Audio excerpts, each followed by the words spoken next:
Hello, welcome back to Monster Frequency. It's me, Ben, here. Thank you very much indeed for listening. Now, fans of technology and innovation, you're going to be quite excited about this episode. We've got a truly fantastic guest, Dr. Jonathan Sackier. Now, Jonathan serves as Chief Medical Counsel for Helius Medical Technologies, and he's helping bring a range of medical advances to market. He served as visiting professor of surgery at Oxford University, and trust me when I say that he's been involved with a range of really remarkable breakthroughs in medical technology over the years. Perhaps one of the most notable things that he did early on is he was involved with the world's first commercial surgical robot, AESOP, the automatic endoscopic system for optimal positioning. Now, don't worry if you have no idea what that means. Dr. Sackier is here with us. He's going to run through some of these absolutely fantastic breakthroughs that he's involved with. And a lot of these things really do sound like they're kind of straight out of a sci-fi film. So prepare yourself to hear some really fascinating developments in surgical science. He's also a pilot, because apparently that wasn't quite enough. So he's a pilot as well. And he's even going to use the acronym Star Wars in this little chat. Yeah, let's see how he accomplishes that, shall we? And now, because he's very clearly a man who very much enjoys innovation, I thought I'd start our chat just by asking him what drives him to be innovative. Let's hear what he had to say. I'm just fascinated by the process of invention and innovation. So the development of something new and its deployment to improve outcomes for patients. And I like to say we're all going to be patients sooner or later.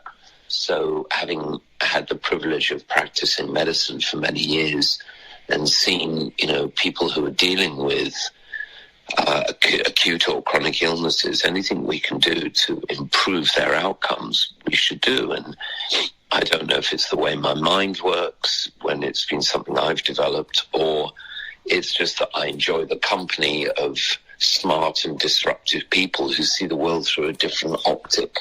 So I think the one thing all the different inventions and innovations I've been involved with have in common is that they're disruptive. They think of, we've always done it this way, why don't we do it that way, kind of an approach.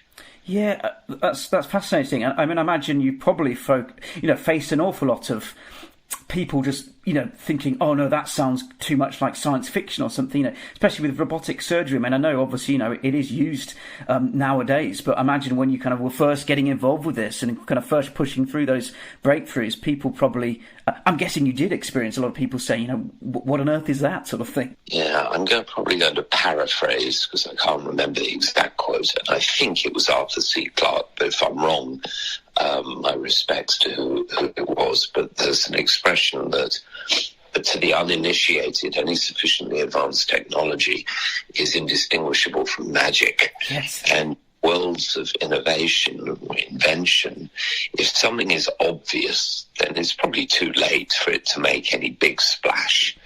The initial robotic development, it's kind of a dopey story.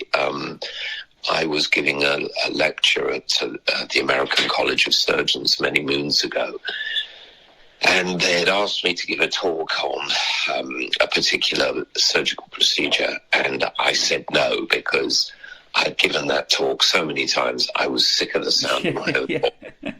And they said, well, what would you like to talk about? And I thought, well, why don't I just wax lyrical, hopefully, about what the future could bring? And my final slide was a cartoon that was drawn by an old school friend of mine, a shout out to Robin Gott. And it showed a sort of caricature of me sitting in an armchair with a martini in my hand with like Nintendo controllers, and in a cutaway, another room, Robbie the robot was operating on something, and I made some glib, stupid comment about, robots operating on people, and I get a telephone call a few weeks later from a very, very brilliant scientist, Yulan Wang, who remains a close friend and collaborator, and he said something to the line of, I understand you're an expert on medical robotics. And I said, well, you're sorely mistaken, because I'm not an expert on anything. And by the way, what's medical robotics? He had developed a robot for use in what was called the Strategic Defense Initiative, or Star Wars, pointing laser beams at erstwhile Soviet missile silos so they could be blown up before they launched and start a nuclear war. That was the principle. And basically the program had been cancelled, and Ulam was left with this phenomenal piece of kit. And he said to me, how can we use this in surgery? I said, well, if we could use it to control the laparoscope, that would mean we didn't need to find someone to hold the scope during an operation, and a machine could probably do a much better job than a human being. And that was the start of AESOP, the Automated Endoscopic System for Optimal Positioning. And then we collaborated on a whole range of other mythological Greek characters, and that company, Computer Motion, did quite well, eventually got incorporated into what is now Intuitive Surgical. And then Ulan went off to start In Touch Health, and I played a very small role in the early days of that. And I'm now supporting him with his World Telehealth Initiative, helping to bring telemedicine and robotics to parts of the world where they haven't got anything. So, yeah, it's been a marvellous journey. It's absolutely fantastic. What an awesome story as well. You know, the kind of mention of the Star Wars acronym there, that kind of got me thinking, because I was reading actually, and I couldn't quite believe what I was reading, really, man. Just so mind blowing. But I've even seen actually that there is actually spin-offs for some of that work in NASA, for example, servicing of satellites using kind of, the breakthroughs that are made in medical robotics might be used in the future to kind of service satellites and do things like that as well, which just blew my mind. Absolutely. No, I mean, it's not uncommon when you spin a technology from one application, it will eventually find its way back there. Yeah, fantastic. Well, moving on to some of the kind of other things that you're kind of involved with, I was thinking one really nice thing to do might be, if it's okay with yourself, because some of our listeners might be, in that kind of area, involved with tech startups and, various medical writing firms and things like that. And I was thinking, it might be a bit of a daft question, really, but I was kind of thinking, you're clearly, had loads of experience, the kind of innovation and the kind of, getting into that entrepreneurial mindset. You've clearly got that. And I was wondering if you could kind of come up with, and it might be difficult on the spot, but a New Year's resolution for some people might be to try and get more into that mindset. You kind of hear things about, the 5 a.m. club and things like that, don't you? And I was wondering if there's anything that actually does work for yourself, to kind of keep engaged and keep innovating and keeping in that mindset. I wonder if you have any kind of tips for doing that, or is that a daft question? No, there are no daft questions. It's a very good question. I mean, I think if I had any New Year's resolution, it would be learn to say no, because I find it very hard to say no to new opportunities, new ideas that get me excited. And I guess I must have ADHD, and I like seeing the new and the shiny. I do have 5 rules of engagement, if you will, and I encourage people to have their own rules of engagement. There's my 5. I'm hesitating because I want to say politely on air. Rule number 1 is predicated on a book I read by I think he's at Berkeley in the United States. It's only working with people who you like and respect. Some people say you should never do business with friends. My belief is you should only do business with friends. I'm apparently going to spend a very long time dead. So the time that I'm alive, I'd like to spend with people who I enjoy spending time with and who make me laugh, which is the second rule, which is do something that makes you happy, because then it's not work. It's joy, right? And then the third rule would be to learn something new every single day, because if you're learning, you're stimulated, and if you're stimulated, you're likely to be active. The fourth rule would be to do things that leave the world in a better place. And one of my mentors in medical business was the late Bill Cook. who started a massive medical device company, and he was what a fabulous human being he was to hang out with. Great man who I had the privilege to know. And then the final rule would be succeed. Failure is not an option. There will be plenty of people who will tell you why you can't do what you want to do, why it's not going to work. And, what's the old story about Edison that his assistant said, I don't know whether it was 100 or 1,000. We've tried 100 or 1,000 things, Mr. Edison. None of them work. This is a disaster. And he said, no, actually, this is wonderful because we now know the 100 or 1,000 things that don't work, so we're closer to the one that will work. Yes.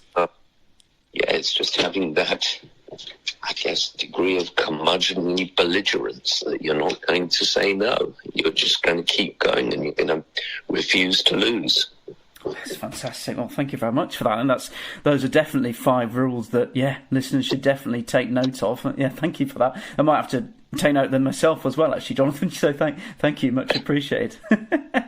You're welcome.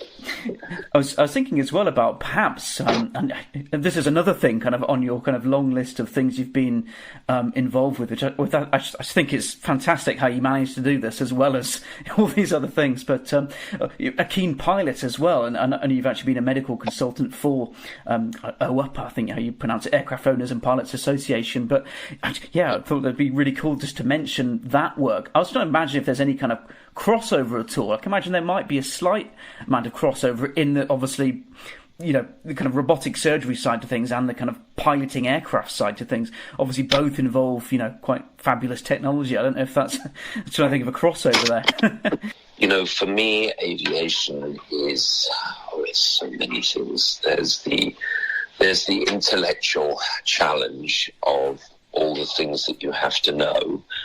There's the physical challenge of doing a good job and never being satisfied with the work you do and constantly revising, reviewing, considering. Someone once said to me, how do you know if you've made a great landing? And, in aviation terms, we say a good landing is one that you walk away from. A great landing is one where you get to use the aeroplane again. I always said, a great landing? Well, I'll tell you when I've made a great landing, because every time I've flown, I always think I could have done better.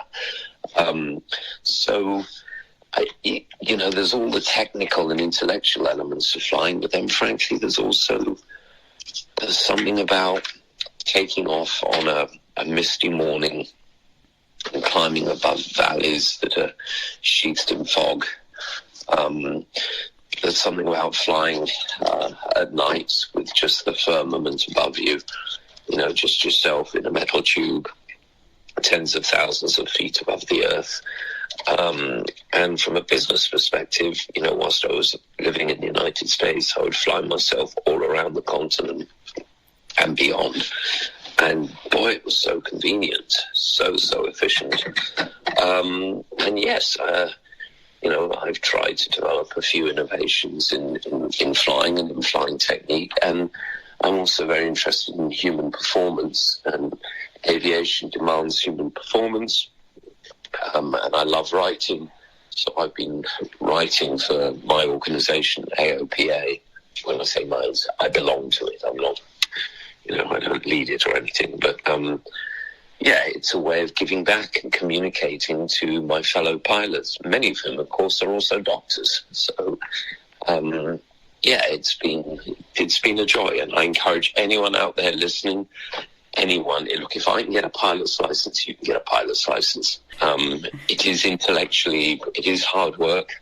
It's not inexpensive, but it's not as expensive as people think it is. Oh, that's fantastic. I think it comes back to one of your 5 rules, isn't it? About doing something that you love to do. Make sure you fill your life with things like that, and you're bound to kind of succeed in those things, aren't you? Yeah, absolutely. Yeah, there's a lovely song by Pink Floyd. I think it was written by Roger Waters, called astonishingly Learning to Fly, and it was about his experiences learning to fly. My son tells me it's an allegory for life, but there's a line in it, as you taxi onto the runway, something I've done thousands of times. And I always feel this sense of awe because there's a line into the distance, a ribbon of black, stretched to the point of no turning back. And I just always think of that sensation and think how privileged I was to be able to fly aeroplanes. And it's like, again, everything else in life. We spend a long time dead. Suck as much juice as you can out of every single day. That's fantastic. Yeah, what a philosophy to live by. And I think you've actually just answered because one of my last questions is always, would you like a song request? But I think you might have actually already answered that. Maybe it is some Pink Floyd, or is it going to be something different? There's a phrase that we use in flying about, making radio requests and turning what's called the OBS prior to a turn. And it's triple T's. And there's a line in the song, Tongue-Tied and Twisted, which I believe is a nod to that. I love that song. I mean, I love Pink Floyd, but yeah, that would be my song. Nice. Well, thanks, Jonathan. It's been absolutely fantastic chatting to you. I was wondering, actually, I don't know if you've ever collaborated with a chap called Professor Guangzong Yang. He used to direct Imperial's Hamlin Centre for Robotic Surgery. It just occurred to me that you might have brushed shoulders with him because he was a former guest on the show. Don't know if he rings any bells. His name, we've never crossed paths. I'm currently working on a new project with some wonderful people in the United States. And it's an MRI compatible robot that's going to allow us to literally conduct surgical procedures whilst imaging lesions, for instance, in the brain. Wow, using non-ferrous metals and 3D printed components, and the genius of a guy named Greg Fisher at the Worcester Polytechnic Institute in the northeast US of A, who came out of Russ Taylor's lab. There's a small cadre of people around the world who are utterly brilliant in this fold, and I just consider myself such a lucky boy to be able to sort of play in the sandbox with them. Yeah, that's fantastic. You've got a very long list of absolutely incredible breakthroughs that you've been involved with. So I think you more than deserve to be among them. You're definitely one of them. So yeah, I mean, thanks for chatting to us. I carry their backs. They're the real brains. I just carry them. Oh no, far too modest. But yeah, thank you very much, Jonathan. Really enjoyed chatting to you.